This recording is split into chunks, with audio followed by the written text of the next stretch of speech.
Hello guys, what's up? It's me again, Black Banana.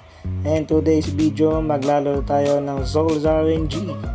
And today, papayta ko sa inyo kung paano mag-craft ng strange controller.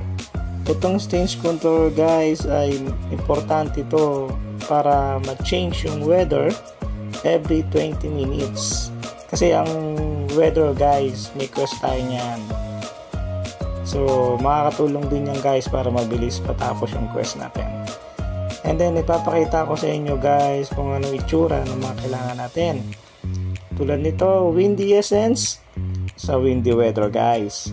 Eternal Flames sa hell weather. And then, Icicle sa snowy weather guys. Null sa null weather. Rainy Battle of course sa rainy weather. The Star Stellalos sa Starfall weather, Wind Essence of course sa windy essence. At ito yung itsura ng strange controller guys. Ito yung ika-craft nyo. Importante ito guys.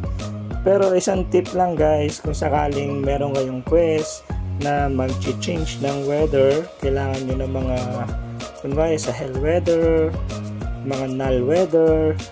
Tip ko sa inyo guys, pumunta tayo sa public server. Kasi doon marami dong naglalaro, so marami silang strange controller. Matutulungan nila kayo na baguhin yung weather para mabilis matapos yung quest nyo. Alright guys, hanggang dito na lang po muna tayo. Sana may natutunan kayo kahit papano. Maraming salamat.